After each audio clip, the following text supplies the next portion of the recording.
Give me that! The sound of plastic cracking echoed through the 42nd floor boardroom. Liu Zhang didn't just ask for the phone, he snatched it violently from the janitor's hand, ripping the earbuds out of his ears. "What is this garbage?" Liu shouted, holding the device like a piece of rotting meat. "A cracked screen? A model from 2015? You are taking photos of our confidential documents." He turned to his associates, a cruel smirk playing on his lips as he switched to rapid Mandarin. "Look at him.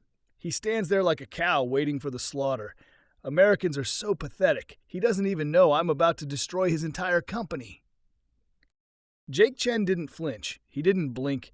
He just stared calmly at the billionaire investor who had no idea that the janitor he just assaulted was actually the owner of the building. 20 minutes earlier, Marcus Webb stood at the head of the table, sweating in his expensive suit.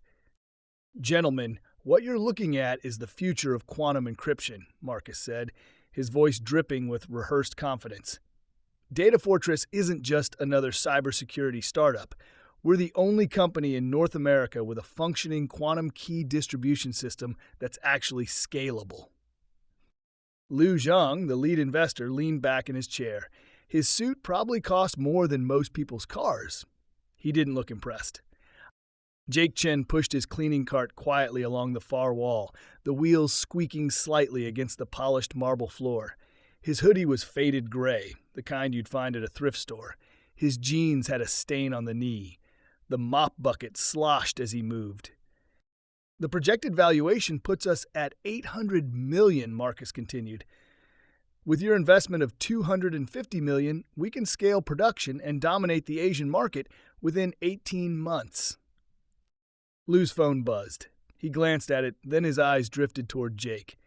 His expression changed, like he just noticed a rat in a five-star restaurant. Jake was mopping near the window, earbuds in, seemingly oblivious to the meeting. He moved with the slow, methodical rhythm of someone who'd done this job 1,000 times. Liu's face twisted with disgust.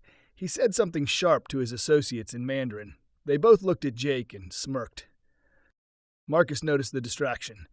"Oh, don't mind him. That's just Jake. He's part of our evening cleaning crew.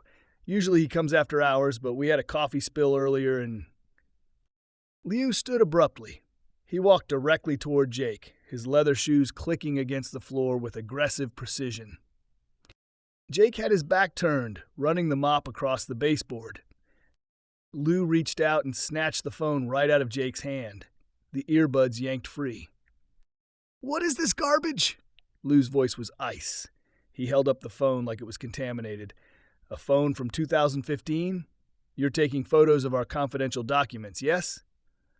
Jake turned slowly. His face was calm, not startled, not angry, just calm.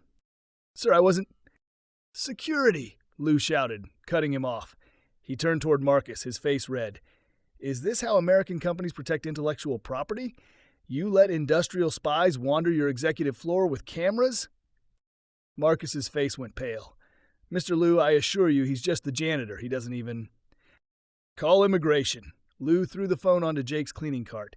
It clattered against a spray bottle. "Remove this spy before I cancel this entire deal." The younger associates stood up, forming a wall behind Liu. One of them was already filming with his phone. Jake bent down and picked up his phone. The screen was cracked. He inspected it for a moment, then slipped it back into his pocket. "I apologize for the disruption," Jake said quietly. His voice was soft, respectful. "I was just finishing this section. I can come back later if..." "You will leave now," Liu said, stepping closer. Close enough that Jake had to smell his cologne, something aggressively expensive. "Or I will have you arrested for corporate espionage. Do you understand me?" Jake looked at him. Really looked at him. For just a second, something flickered behind his eyes.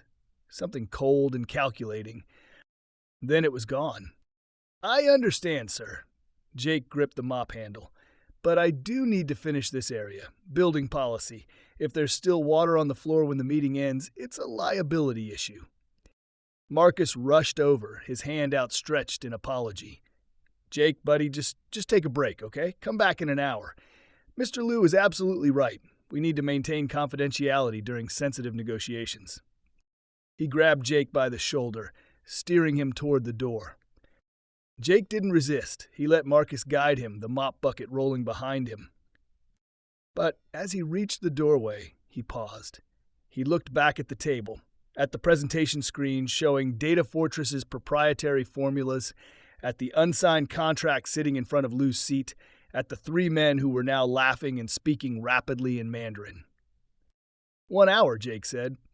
Marcus practically shoved him into the hallway and closed the door. Through the glass wall, Jake stood there for a moment. He pulled out his cracked phone, checked something on the screen, then walked slowly toward the service elevator. Inside the conference room, Lou returned to his seat. He was smiling now. "Before we go any further," Marcus said, forcing enthusiasm back into his voice, "I just want to say, comment where in the world you are watching from and make sure to subscribe because tomorrow's story is one you don't want to miss." Lou waved his hand dismissively. Yes, now, Marcus, let's discuss the real terms." Marcus returned to his position at the head of the table, his confidence slightly rattled but recovering. He straightened his tie and tapped the presentation remote. "As I was saying, the Asian market represents our biggest growth opportunity. The technology itself is..." Lou held up one hand, silencing him. He turned to his associates and switched to rapid Mandarin. His voice was casual now, almost relaxed. He clearly assumed nobody in the building could understand him. "This is American efficiency," Lou said in Mandarin, gesturing around the room with contempt. "They let people like that use the executive elevator. In Shanghai, we wouldn't even let him use the service entrance." The younger investor, Chen, laughed. He was maybe 30, with gelled hair and a Patek Philippe watch. Does he even have a high school diploma? Look at those clothes. The third man, Wei, was older and quieter. He pulled out a leather portfolio and opened it, revealing printed documents. "The due diligence report came back this morning," he said in Mandarin, keeping his voice low. "The quantum encryption formula has a critical flaw in the third stage protocol. They don't even know it yet." Lou's smile widened. "Perfect." Marcus stood there, smiling politely, completely oblivious.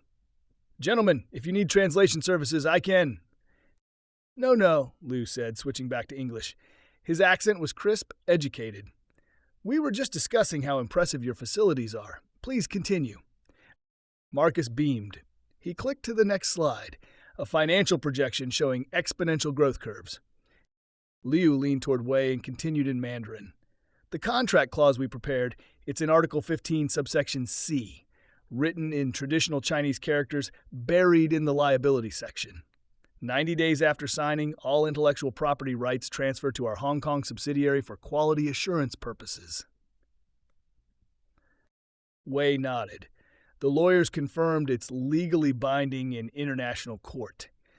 By the time they realize what they signed, we'll have already moved the technology offshore. "And their patents?" Chen asked in Mandarin.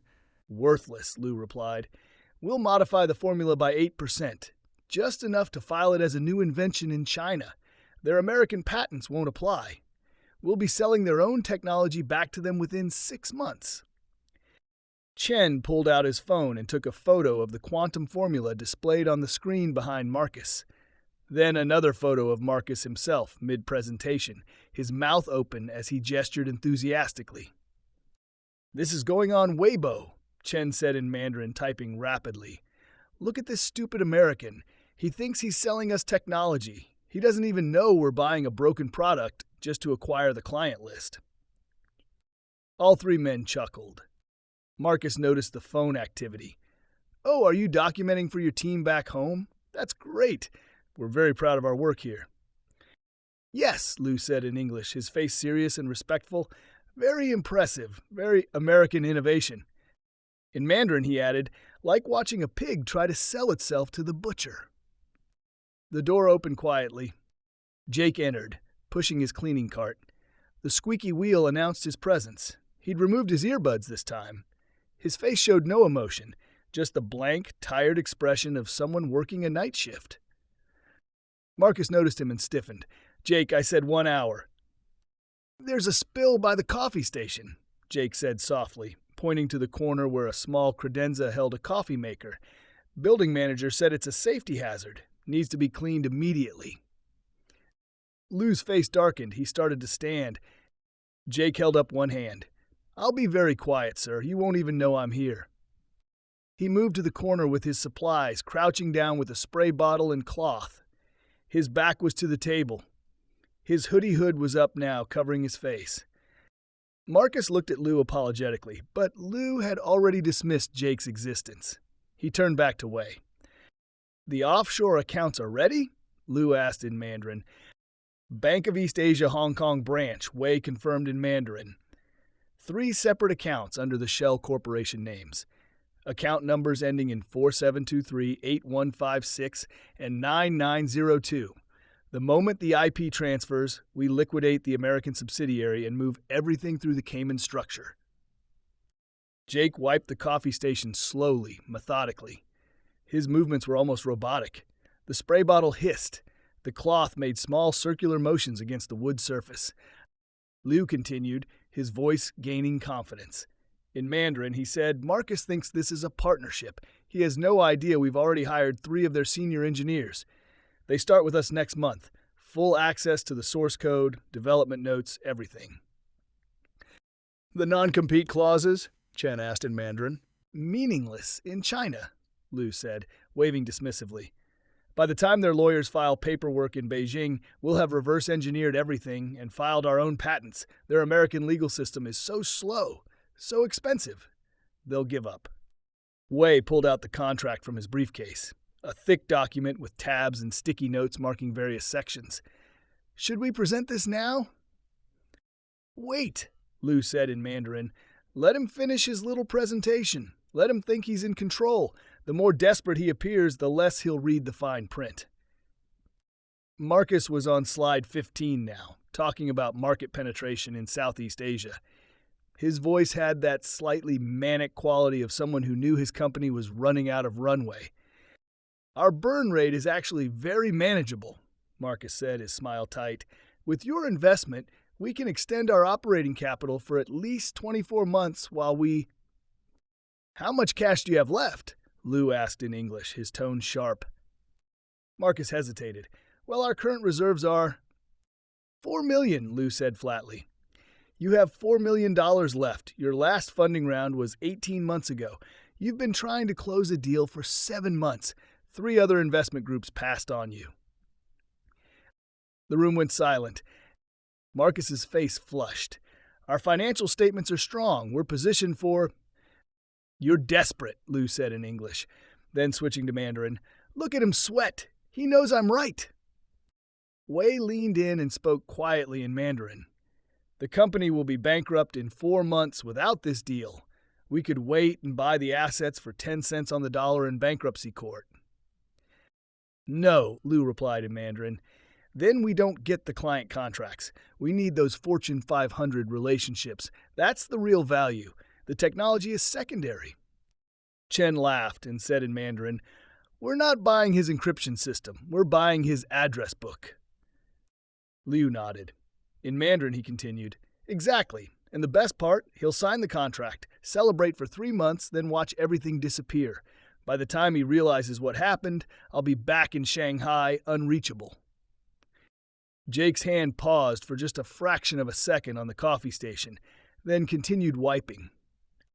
Marcus tried to recover. Gentlemen, I think there might be some cultural misunderstanding here. Data Fortress has incredibly strong fundamentals. Marcus, Liu said in English, his voice cold. We are not here for fundamentals. We are here because you are out of options. So let's stop pretending this is a negotiation. He slid the contract across the table. $250 million, 42% equity. These are our terms. You sign today or we walk. Marcus reached for the contract with shaking hands. Liu turned to his associates and said in Mandarin, Once he signs, we give him 60 days to feel successful. Let him do press releases, CNBC interviews, tell everyone he saved the company. Then we execute Article 15. The IP transfers to Hong Kong and we shut down the American operations. What about the employees? Wei asked in Mandarin. All terminated, Liu said casually in Mandarin. We keep maybe 5 engineers we can't replace. Everyone else, including this idiot CEO, goes to unemployment. We rebrand as a Chinese company, undercut all his existing client contracts by 30%, and capture the entire market." Chen nodded appreciatively. Brutal, efficient. "It's business," Liu said in Mandarin. Then he added with a smirk, "American business. They invented this game. We just play it better." Jake stood up from the coffee station. He gathered his cleaning supplies, loading them back onto the cart. The spray bottle clinked against the mop handle. He turned toward the door, his face still blank and tired. But his right hand went to his pocket, where his cracked phone was. The screen was illuminated. A recording app was running. Timestamp, 42 minutes, 17 seconds. Jake pushed his cart toward the door, the squeaky wheel echoing in the tense silence. "Jake," Marcus called out, his voice suddenly friendly, too friendly, the voice of someone trying to regain control of a situation slipping away from him. Jake stopped, his hand on the door handle. Marcus stood up, gesturing broadly. "Actually, gentlemen, since Jake is here, this is a perfect example of what makes Data Fortress special. We're not just about technology, we're about people." Liu's eyes narrowed. "Excuse me?" "Our culture," Marcus said, warming to his impromptu pitch. "See, other companies, big tech companies, they outsource their cleaning staff. Not us. Jake here is a direct employee, full benefits, health insurance, dental. We treat everyone like family." Jake turned slowly. His expression didn't change. Marcus walked over and clapped Jake on the shoulder. "How long have you been with us, Jake?" 3 years. 4, Jake said quietly. 4 years, see? Marcus beamed at the Chinese delegation. That's loyalty. That's the kind of company culture that translates to customer loyalty, employee retention, innovation. Liu stood abruptly. His chair scraped against the floor. "Marcus, are you seriously using your janitor as a selling point for a quantum encryption company?" "I'm illustrating our values." "Your values?" Liu's voice rose. He switched to Mandarin, speaking to his associates. "Is he really this stupid? He's trying to impress us with the fact that he gives health insurance to a mop pusher."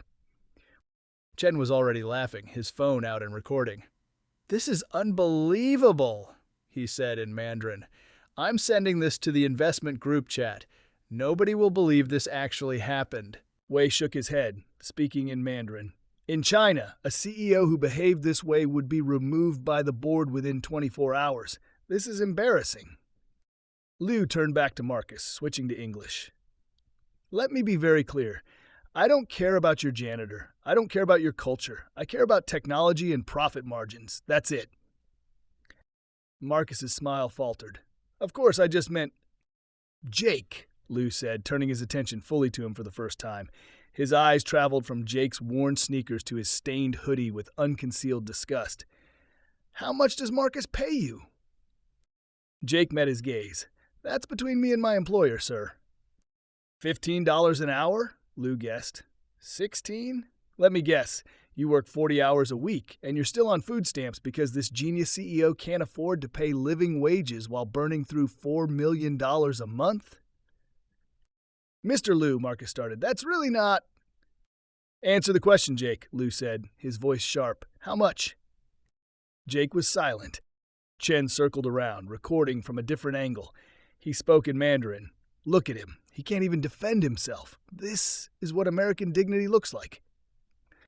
"The American dream," Wei added in Mandarin, his tone mocking.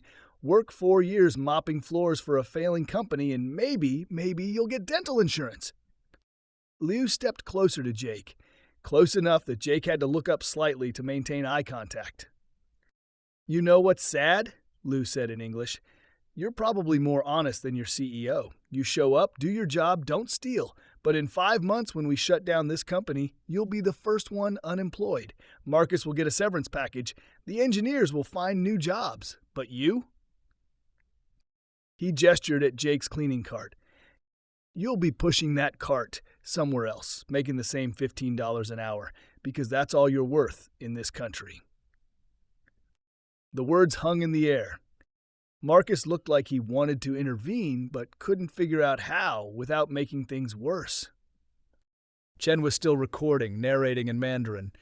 American efficiency, American innovation, American poverty, all in one room.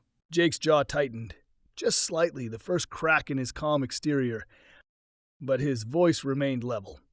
"Are you finished, sir? I have other floors to clean." "Not yet," Liu said. He pulled out his own phone. "Wei, come here. I want a photo." Wei stood, looking confused. Liu handed his phone to Wei. "Take a photo of me with Marcus and his valued employee. I want to show the investment committee back home what American corporate values look like." Marcus forced a laugh. "Gentlemen, I don't think—" "It's not a request," Liu said. His smile was sharp. "Jake, stand next to your CEO. Let's document this beautiful company culture." Jake didn't move. "Now," Liu added. Marcus gestured weakly. "Jake, it'll only take a second." Jake set down his spray bottle. He walked over and stood next to Marcus, his hands at his sides. His face was blank again, unreadable. Liu positioned himself on Marcus's other side, slinging his arm around Marcus's shoulder like they were old friends. "Smile, Marcus. You're about to be very rich." Wei held up the phone. "Ready?" "Wait," Liu said. He reached over and grabbed the mop from Jake's cart. He held it out. "Jake, hold this. Let's make it authentic." Jake looked at the mop, then at Liu. Something flickered behind his eyes again, that same cold calculation. Then he took the mop. Wei snapped 3 photos in rapid succession. Liu immediately stepped away, brushing off his sleeve like he'd been contaminated. He took his phone back and examined the photos, nodding with satisfaction. "Perfect," he said in Mandarin to his associates. "Send this to the Beijing office. Title it, 'Why American Companies Fail.' This will be in our training presentations for the next 5 years."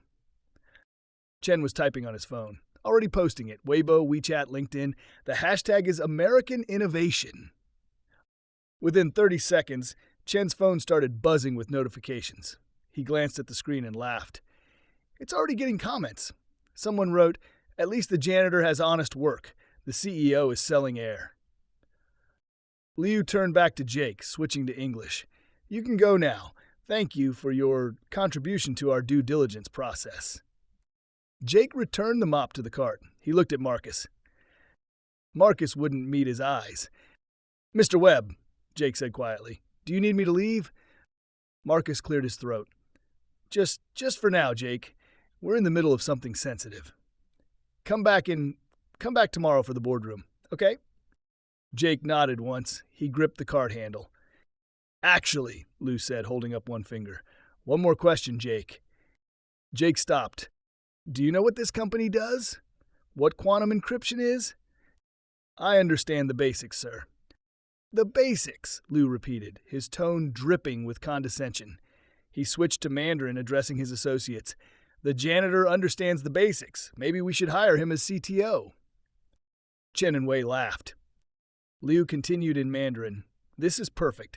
This entire company is a joke. The CEO is desperate. The technology is flawed. The employees are mopping floors and they think they're worth 800 million. "We're stealing candy from a baby," Chen said in Mandarin. "No," Liu corrected in Mandarin. "We're buying broken candy from a baby, then selling it back to him at triple the price after we fix it." He turned back to Jake. In English, he said, "Here's some free advice, Jake. When this company goes bankrupt, and it will, don't bother putting it on your resume. 4 years as a janitor at a failed tech startup, that makes you look unemployable." Jake's grip on the cart handle tightened. His knuckles went white. "Find a stable company," Liu continued. "McDonald's is always hiring. At least there's job security." Wei checked his watch and said in Mandarin, "Should we move to contract signing? I have a dinner reservation at 7. "Yes," Liu said in Mandarin. "Let's finish this. The sooner we sign, the sooner we can get out of this depressing building." He waved dismissively at Jake. "You're dismissed." Jake looked at Liu for a long moment. Then at Marcus, who was staring at the floor. Then at the contract sitting on the table. The contract with Article 15, subsection C, written in traditional Chinese characters. "Mr. Liu," Jake said. Liu turned irritated. "What?" "Before you sign that contract," Jake said, his voice still quiet, still respectful, May I see it? The room went silent. Marcus looked up, confused. Jake, what are you... May I see the contract? Jake repeated. Lou's face darkened. Absolutely not. This is confidential corporate. It's just, Jake interrupted gently. I noticed some of the language earlier when Mr. Wei had it open, the Chinese characters in the back section. I wanted to make sure I was reading them correctly. The temperature in the room dropped 10 degrees. Lou's face went completely still. You can read Chinese? A little, Jake said. Chen and Wei exchanged glances. Chen's hand moved subtly toward his phone, the phone that had been recording everything. Marcus laughed nervously. Jake took a semester of Mandarin at community college, I think. Right, Jake? It's not. You don't need to worry about the contract. That's what lawyers are for. I'd still like to see it, Jake said. He took a step toward the table. Lou moved quickly, placing his hand flat on top of the contract. This document is confidential. You have no authorization. I work for Data Fortress, Jake said simply. This contract affects my employment. I think I have a right to understand what's being signed. You're a janitor, Lou said, his voice rising. You have no right to anything except what your CEO tells you. Now get out before I have you forcibly removed. Jake didn't move. Marcus stepped between them, his hands up in a placating gesture. Okay, everyone let's take a breath here. Jake, buddy, I appreciate the concern, but this really isn't appropriate. Article 15, Jake said, looking directly at Lou. Subsection C, the section written in traditional Chinese characters. It says that 90 days after signing, all intellectual property rights transfer to the Hong Kong subsidiary for quality assurance purposes. The room exploded into motion. Lou grabbed the contract off the table. How dare you? Marcus's face went white. What? That can't be right. Wei stood abruptly, his chair toppling backward. Chen was frantically tapping his phone screen, trying to delete something. Jake continued, his voice still calm. It's buried in the liability section. Most American lawyers wouldn't catch it because it's written in traditional characters, not simplified. It looks like standard indemnification language, but the legal terminology actually transfers ownership. You lying son of a... Lou started forward. Jake held his ground. The Hong Kong subsidiary is registered under the name Tianlong Capital Holdings, 3 shell corporations beneath it, registered in the Cayman Islands. Bank of East Asia accounts ending in 4723, 8156, and 9902. Lou stopped dead. The color drained from his face. How could you possibly? Wei started, then caught himself. Marcus grabbed the contract from Lou's hands. He flipped to the back pages, his eyes scanning desperately. Where is it? Show me where. Jake walked to the table. He took the contract gently from Marcus's shaking hands and opened it to page 47. His finger traced a paragraph of dense Chinese text. Here, Jake said. He began reading aloud, translating as he went.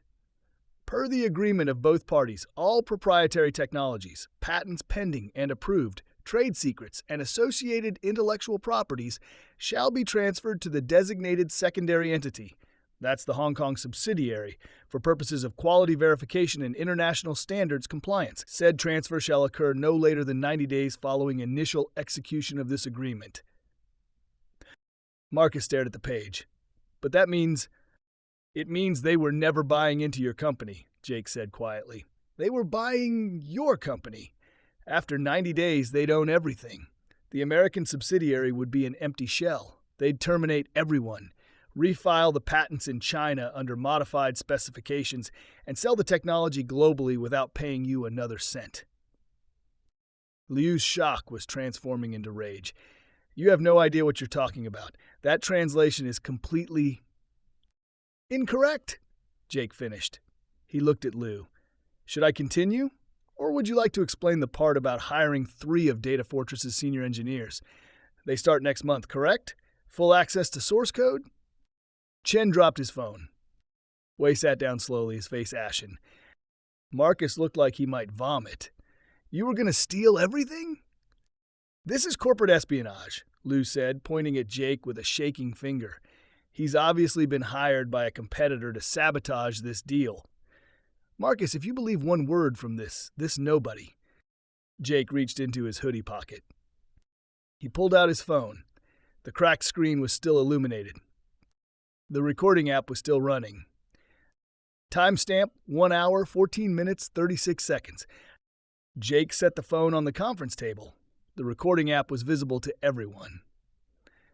Everything you said, Jake told Lou, in Mandarin, about the shell corporations, the offshore accounts, hiring our engineers, the plan to liquidate the American subsidiary, the social media posts mocking the company, all of it recorded. Lou's hand shot out to grab the phone. Jake was faster. He picked it up and stepped back. That recording is illegal, Lou said, his voice shaking with rage. California is a two-party consent state. You cannot record someone without their permission. That evidence is inadmissible in any court. You're right, Jake said. California is two-party consent, but federal wiretapping laws have an exception for recording evidence of ongoing criminal activity, fraud, theft of trade secrets, conspiracy to commit corporate espionage. He looked at Wei. When you discussed hiring Data Fortress engineers while they're still under active non-compete agreements, that became a federal crime. When you detailed the plan to transfer IP through fraudulent contract language, that became wire fraud. And when Mr. Chen posted those photos and videos to social media with the intent to damage Data Fortress's reputation as part of the acquisition scheme, that became defamation in furtherance of fraud. Marcus was staring at Jake like he'd never seen him before. How do you know all this? Jake ignored him. He kept his eyes on Lou. The recording might not be admissible in civil court, Jake continued, but it's definitely admissible as probable cause for a federal investigation. FBI Cybercrimes Division. They're very interested in international IP theft, especially involving Chinese corporate espionage. Liu's face had gone from red to purple. You're bluffing. You're a janitor with a community college education. You don't know anything about federal law. You're right about one thing, Jake said.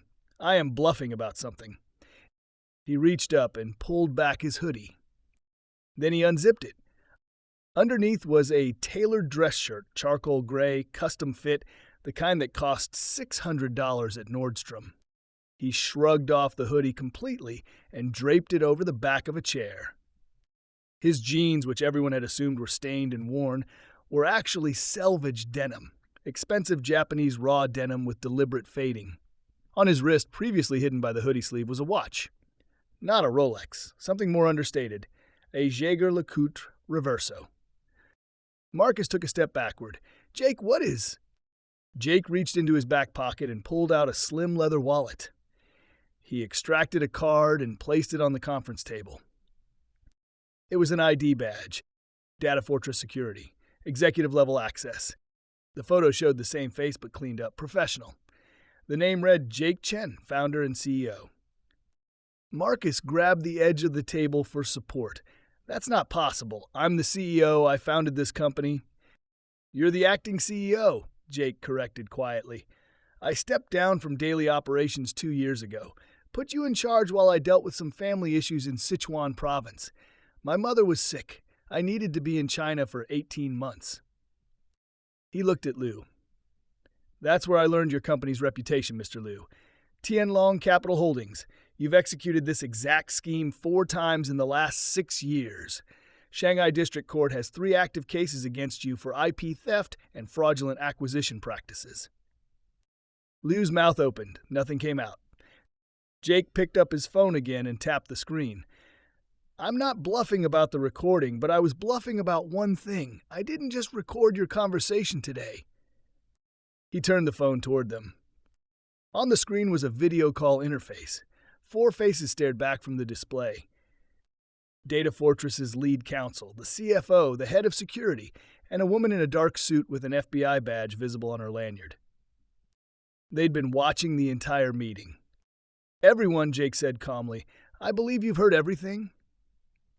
The lawyer nodded. Every word, Jake. We have independent recordings from 3 angles, audio and video. The FBI agent leaned forward. Mr. Liu, Mr. Wei, Mr. Chen, I'm Special Agent Victoria Torres with the FBI's Cyber Crimes Unit. We've been investigating Tianlong Capital for 8 months as part of a broader task force on foreign IP theft. What we just witnessed and recorded constitutes probable cause for immediate detention and questioning. Liu lurched toward the door. Jake was already there. He pressed his hand against a biometric scanner next to the doorframe. A scanner that everyone had assumed was just part of the building's standard security. The lock engaged with a heavy mechanical click. "The doors are magnetically sealed," Jake said.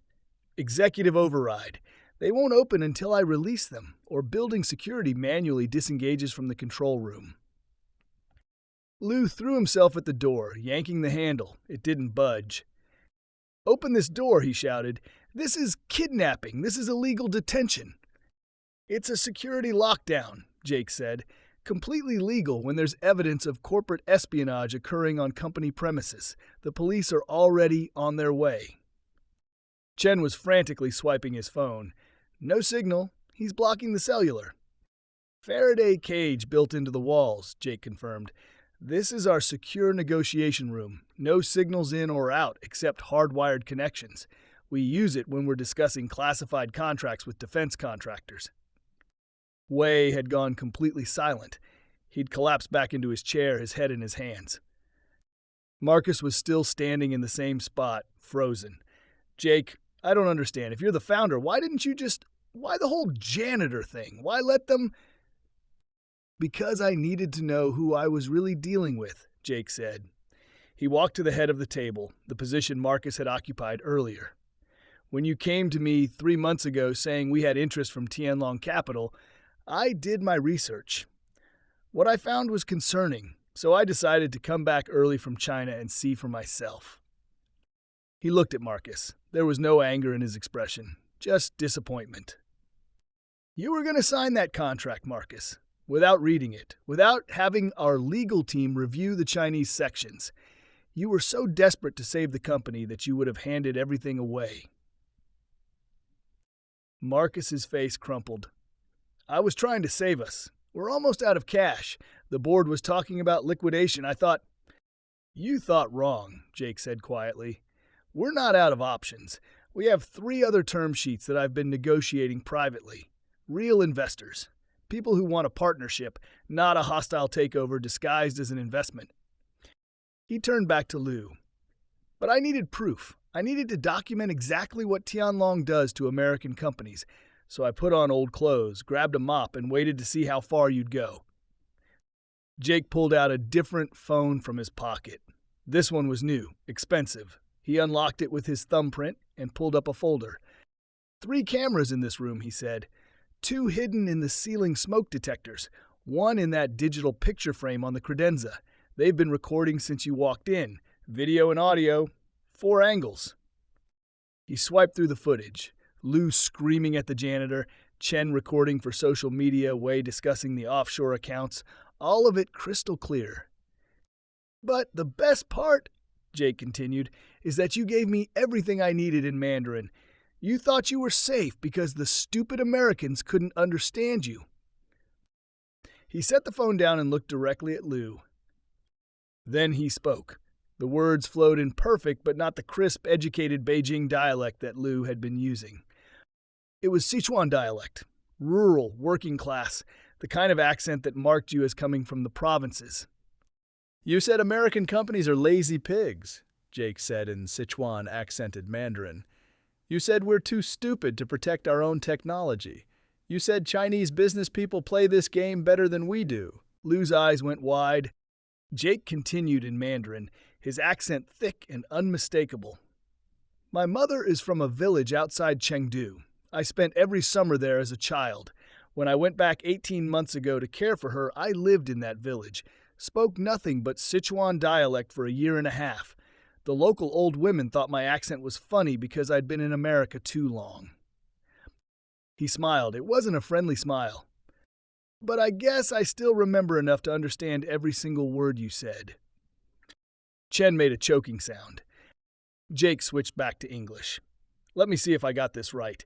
You were planning to execute the IP transfer 90 days after signing, Then terminate all American employees except 5 engineers. Rebrand as a Chinese company. Undercut our existing client contracts by 30%.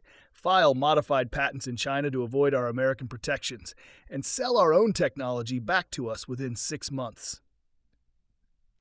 He picked up the contract and held it up. Article 15, subsection C. Offshore accounts at Bank of East Asia.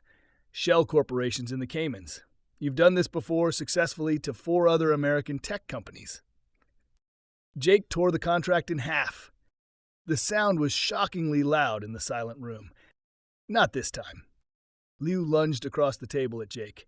You have no idea who you're dealing with. Tianlong Capital has connections at the highest levels of... Jake didn't flinch. The Ministry of Commerce? The State Administration for Industry? Or did you mean the Politburo members you've been bribing for the past 7 years? Liu froze mid-reach. I told you, Jake said calmly. I spent 18 months in China. I wasn't just taking care of my mother. I was meeting with people, making connections, learning things. He pulled up another file on his phone and turned the screen toward Liu. It was a corporate ownership chart. Tianlong Capital Holdings at the top, Shell Corporation's branching downward, and at the bottom, highlighted in red, Chen Technologies, 15% equity, Jake Chen. I bought into your parent company last quarter, Jake said. 15%, enough for a board seat, enough to access your financial records, enough to see every fraudulent deal you've ever executed. Liu's face went from purple to gray. Your own board doesn't know yet, Jake continued. They think I'm just another Chinese-American investor. But tomorrow morning, I'm calling an emergency shareholder meeting, and I'm bringing all of this, the recordings, the evidence, the pattern of fraud, to them. Wei stood up slowly. His voice was barely a whisper. You're going to destroy the entire company. No, Jake said. I'm going to destroy the executives who turned a legitimate investment firm into a criminal enterprise. The company itself has value, real value. Once you 3 are removed and the fraudulent deals are unwound, Tianlong can actually become what it claims to be. He looked at Wei directly. You're an accountant, Mr. Wei. You knew this was illegal. You created the shell structure specifically to hide the stolen IP. That makes you a co-conspirator in wire fraud, money laundering, and theft of trade secrets, federal crimes with mandatory minimums. Wei sat back down heavily. Jake turned to Chen. And you, Mr. Chen. Social media posts made with intent to damage a company's reputation as part of a fraudulent acquisition scheme. That's defamation per se. But the FBI agent on the call earlier is more interested in your illegal recording of confidential business negotiations. That's wiretapping under California Penal Code. You recorded Marcus and me without consent. But you recorded us, Chen shouted. I recorded you committing crimes on my property, Jake corrected. That's legal. You recorded confidential business negotiations for personal social media clout. That's illegal. See the difference? There was a loud knock on the door. Mr. Chen, this is building security. We have SFPD officers here requesting access. Jake walked to the door and pressed his palm against the biometric scanner again. The magnetic lock disengaged with a click. 4 police officers entered, followed by Agent Torres, who was no longer on video call but standing there in person. She was in the building the whole time, Jake explained, in the office next door. The video call was from a laptop 10 feet away. Agent Torres stepped forward, pulling out her credentials. Mr. Liu, Mr. Wei, Mr. Chen, I need you to remain where you are. You're not under arrest at this time, but you are being detained for questioning regarding violations of the Economic Espionage Act and the Computer Fraud and Abuse Act. Liu found his voice. I want my lawyer. I'm not saying another word without... That's your right, Torres said. But just so you know, the recording we have is already being reviewed by the U.S. Attorney's Office. They're preparing criminal charges and coordinating with Interpol for the Shanghai jurisdiction. Your cooperation in the next 48 hours will be the only thing that determines whether you're looking at 5 years or 20. One officer moved to Liu's side. Sir, I need you to place your hands on the table. Liu complied, his face a mask of disbelief and rage. Marcus had sunk into a chair, his head in his hands. "Jake, I'm so sorry. I didn't know. I would never have." "I know," Jake said. His voice was gentler now. "That's why you're still acting CEO. You made mistakes, Marcus. You got desperate, but you didn't know about the fraud and you weren't complicit. We'll talk tomorrow about how to move forward." Marcus looked up, hope flickering in his eyes. "We're going to be okay?" "We're going to be fine," Jake said. "I have 3 legitimate offers on the table. One from a Silicon Valley VC firm that specializes in cybersecurity. No offshore schemes, no hidden clauses, just a straightforward equity investment." He picked up his torn hoodie from the chair and folded it carefully. "But first, I'm going to finish mopping this floor. Can't leave a safety hazard." 6 months later. The Data Fortress headquarters had changed. New furniture in the lobby. A reception desk with actual receptionists. The smell of fresh paint and ambition. Jake sat in his renovated corner office. No more janitor's closet for strategy meetings, with floor-to-ceiling windows overlooking the San Francisco skyline. He was wearing a suit now. Tailored. Professional. But he still kept that old gray hoodie hanging on a hook behind his door. A reminder. His desk phone buzzed. "Mr. Chen, your Bloomberg interview is in 5 minutes. They're set up in the conference room."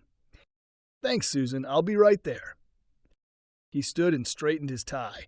On his desk was this month's Forbes magazine. The cover story, "The Janitor Who Saved Silicon Valley, How Jake Chen Exposed a billion-dollar Corporate Espionage Ring." The article had gone viral, 6 million views online. CNN picked it up, then international outlets. The story had everything.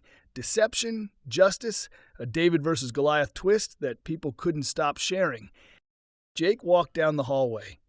Through the glass walls, he could see the expanded engineering department. 20 new hires in the last 4 months.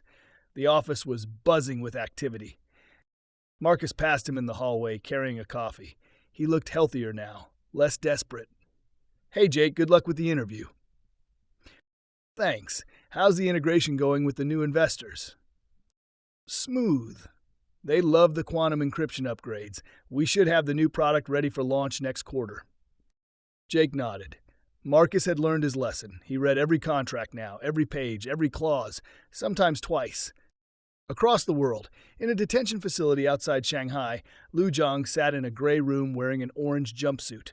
His trial had been expedited. The Chinese government didn't appreciate the international embarrassment of having their business practices exposed so publicly. 3 counts of fraud, 7 counts of IP theft, 15 years minimum. Tianlong Capital had been restructured. New board, new executives. The stolen technology from previous deals was being returned through court orders and settlement agreements. The company would survive, but Liu's empire was finished. Back in San Francisco, Jake entered the conference room where the Bloomberg crew had set up cameras and lights. The interviewer, a sharp woman in her 40s, stood and shook his hand. "Mr. Chen, thanks for making time. I know you've been busy." "Happy to talk," Jake said, settling into his chair. "So let me ask the question everyone wants to know. Why the janitor disguise? Why not just confront them as the CEO from the beginning?" Jake smiled. "Because people reveal who they really are when they think nobody important is watching. Liu and his team said things to a janitor that they never would have said to a CEO. They got comfortable, careless, and that's when the truth came out. And the lesson you want people to take away from this." Jake thought for a moment. "Treat everyone with respect. Not because it's good strategy, not because you might get caught, but because it's the right thing to do. That janitor mopping your floor, that delivery person dropping off your lunch, that intern getting you coffee, you have no idea who they really are, what they know, or who they might become." He leaned forward slightly. "But more than that, you should treat them well simply because they're human beings doing honest work. Everything else is just bonus." The interviewer smiled. "Well said. Now there are rumors that you're advising the FBI on a task force for—" The interviewer smiled, closing her notebook. "One last question, Mr. Chen. The hoodie. Why do you still keep it hanging behind your office door?" Jake looked at the old, stained gray fabric one last time. to remind me, he said, that no matter how high you climb, you never look down on the people who keep the building standing. I hope you enjoyed that story. Please like the video and subscribe so that you do not miss out on the next one. In the meantime, I have handpicked 2 stories for you that I think you will enjoy.